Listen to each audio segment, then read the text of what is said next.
Lok Sabha vote প্রায় শেষের পথে, যদিও ফল প্রকাশের এখনো কদিন বাকি। ইতিমধ্যে ফের রায়গঞ্জে তৃণমূলের গোষ্ঠীকোন্দল প্রকাশ্যে দেখা দিল। এবারে স্থান রায়গঞ্জ পুরসভা ২৬ নম্বর ওয়ার্ড তথা কলেজপাড়া। বিতর্কের সূত্রপাত রায়গঞ্জ শহর যুব তৃণমূল কংগ্রেসের সভাপতি চিরঞ্জিত দত্তের একটি পোস্টকে ঘিরে। মঙ্গলবার চিরঞ্জিত দত্ত সামাজিক মাধ্যমে একটি পোস্ট করেন ২৬ নম্বর ওয়ার্ডের প্রাক্তন কাউন্সিলর তথা রায়গঞ্জ পুরসভার প্রাক্তন উপপুরপিতা, যিনি বর্তমানে আইএনটিটিইউসির জেলা সহ সভাপতি রণজ কুমার দাসের বিরুদ্ধে। পোস্টে তিনি অভিযোগ করেন, রণজ কুমার দাস লোকসভা ভোটের আগে বিজেপির হয়ে প্রচার করেছেন। সেই সঙ্গে তিনি জেলা আইএনটিটিইউসির সভাপতির কাছে এই বিষয়ে ব্যবস্থা নেওয়ার অভিযোগ করেন। যদিও বিষয়টিকে গুরুত্ব দিতেই নারাজ রণজ কুমার দাস। তার কথায় সবটাই তার বিরুদ্ধে সাজানো চক্রান্ত। উল্টে তিনি অভিযোগকারীকে ক্লাব দখল, জমি দখল সহ একাধিক অভিযোগে অভিযুক্ত করেন। তবে সংবাদ মাধ্যমের কাছে ওয়ার্ডে গোষ্ঠীদ্বন্দ্বের কথা একরকম স্বীকার করে নেন রণজ বাবু। এদিন প্রাক্তন উপপুরপিতা রণজ কুমার দাস সাংবাদিকদের আর কি কি জানিয়েছেন শুনুন। প্রশ্ন হয়েছে চিরঞ্জিত দত্ত নামে একজন তিনি পোস্ট করেছেন যে আপনি নাকি ভোটের আগে বিজেপি হয়ে প্রচার। সম্পূর্ণ মিথ্যা। আমি তৃণমূল করি, আমি একটা দায়িত্ব নিয়ে একটা পোস্টও পালন করি আইএনটিটিউসির জেলা সভাপতি, সহসভাপতি হিসাবে। আমার পক্ষে এই কাজটা করতাম ভালো হতো না। আমি এই ধরনের কোনো পোস্টই করিনি। কারণ এটা হচ্ছে আমার সাথে এরা পেরে উঠে না, রাজনৈতিকভাবে পেরে উঠে না। এটা এক ধরনের নোংরামি।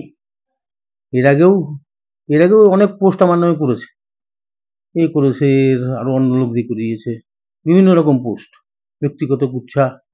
এটাও একরকম ব্যক্তিগত কুচ্ছার মতোই পড়ে। এবং রাজনীতিতে আমি যেন জায়গা না পাই, এই ধরনের একটা প্রচেষ্টা, কিন্তু এটা ব্যর্থ হবে।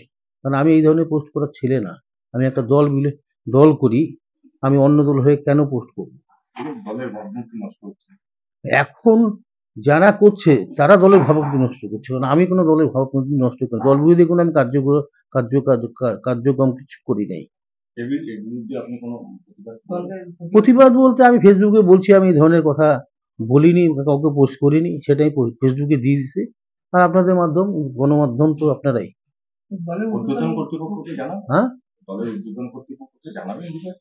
জানো, ঊর্ধ্বতন কর্তৃপক্ষ যদি আমার কাছে জানতে চায় তাহলে আমি জানাবো। আমি এবারে ক্যাজুয়াল নিচ্ছি, অত গুরুত্ব দিচ্ছি না।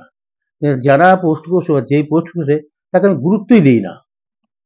হ্যাঁ, সে হচ্ছে মস্তানির মতন চাল চলন, ক্লাব দখল, হ্যাঁ, জমি দখল, একরকম ওই আমাদের বাজারে একটা ক্লাব জোর করে ফেন্স ক্লাব দখল করবে, শুনছি অরবিন্দ স্পোর্টিং ক্লাব দখল করবে। এটা তার টেন্ডেন্সি আর কি।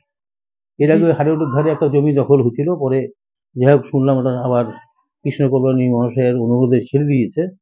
হ্যাঁ, এরকম ব্যাপারটা, এদের কাজটা হচ্ছে এরকম। এরা গঠনমূলক, সাংগঠনিক সেই অর্থে আমার কাছে মনে হয় না। হ্যাঁ, কিন্তু যে হোয়াটসঅ্যাপ গ্রুপ থেকে দেখা যাচ্ছে সেটাতে আপনারই নাম দেখা যাচ্ছে। নামটা তো আমার এবং আছে, হ্যাঁ দেখা যাচ্ছে, কিন্তু আমি যদি কাউকে পোস্ট করে থাকি সে সামনে আসুক। এটা আমার তো মনে হচ্ছে খুব সাজানো, খুব কৌশলে। এখন তো এই ঠিক ইসের যুগ। হ্যাঁ, এই যুগে বর্তমান আধুনিক যুগে, উগ্র আধুনিক যুগে এই ধরনের কোনো একটা কিছু তৈরি করে এটা পাঠিয়েছে আর কি। এটা তো একটা গোষ্ঠীদ্বন্দ্বের, আমার সাথে তো আমি কোনো গোষ্ঠীর মধ্যে পড়ি না। এটা কি এই ওয়ার্ডের একটা গোষ্ঠীদ্বন্দ্ব বলতে পারেন? হ্যাঁ, এই ওয়ার্ডে তো একটা গোষ্ঠীদ্বন্দ্ব বলতে আমরা ওরাই ওই পৌরসভায়, যেহেতু গত পৌরসভা ভোট লুট হয় বোমাবাজির সাহায্যে, রিভলভারের সাহায্যে, তারপর থেকে আমরা বর্তমান যারা আছেন তাদের সাথে আমাদের বনিমানা নাই। ওনারাও তৃণমূল করে, আমরাও তৃণমূল করি, কিন্তু আমাদের সাথে কোনো বনিমানা নাই। পোস্টে আরেকটা উল্লেখ আছে যে আপনাকে নাকি দুজন সাপোর্ট করেন। দেখেন, কে সাপোর্ট করে আমি জানি না, কারণ আমি এমন কোনো কাজ করি না যে আমাকে সাপোর্ট করে সবাই করে। আমাকে তো কৃষ্ণ কলোনি সাপোর্ট করেন, ঠিক আছে, আমাকে তো সবাই সাপোর্ট করে। কেন সাপোর্ট করবেন? আমি তো কারো ক্ষতি করি না, দল বিরোধী কাজ করি না যে আমাকে সাপোর্ট করবে না তা না। আমি সবাইকে নিয়ে চলি, সবাই আমাকে ভালোবাসে, আমি সবাইকে ভালোবাসি। তবে এই জাতীয় গোষ্ঠী কোন্দল যে মোটেই গ্রহণযোগ্য নয় তা স্বীকার করেছেন সংশ্লিষ্ট ওয়ার্ডের ভোটাররা।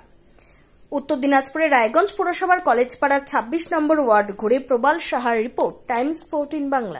আপনি কি কিডনির রোগে ভুগছেন? তাহলে আর দেরি না করে আজই আসুন আপনার এলাকার একমাত্র বিশ্বস্ত প্রতিষ্ঠান জীবন রেখাতে। এখানে বিশেষজ্ঞ নেফ্রোলজিস্ট ডাক্তাররা লেজার ট্রিটমেন্টের মাধ্যমে রোগীদের সমস্ত ধরনের কিডনির এবং প্রোস্টেটেটের অপারেশন করে থাকেন। রোগী দেখছেন nephrologist doctor Arkaprava Chakraborty, SSKM hospital, Kolkata. Doctor Sunil Kumar, Apollo hospital, Kolkata. Doctor Pinaki Mukherjee, NRS hospital, Kolkata. এছাড়াও এখানে প্রতিদিন অপারেশন করছেন ও বহির্বিভাগের রোগী দেখছেন ইউরোসার্জন ডক্টর আতার কাশিম, PG হসপিটাল, কলকাতা। তাছাড়াও এখানে স্বাস্থ্যসাথী কার্ড ও ওয়েস্ট বেঙ্গল হেলথ স্কিমের সুবিধা রয়েছে। আমাদের ঠিকানা রায়গঞ্জ, উকিলপাড়া। বিশদে জানতে কল করুন 8373066655 অথবা 8373066644 এই নম্বরে।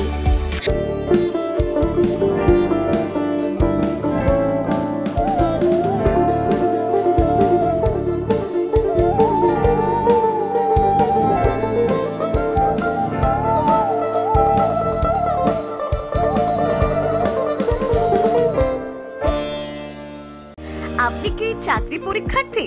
চাকরি পরীক্ষার বই খুঁজছেন?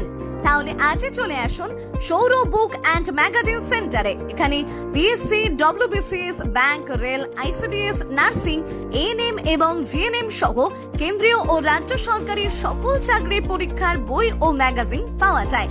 আমাদের ঠিকানা খড়িমোড়, মোহনবাটি, রায়গঞ্জ। বিস্তারিত জানতে যোগাযোগ করুন 9002904090 অথবা 9434347016।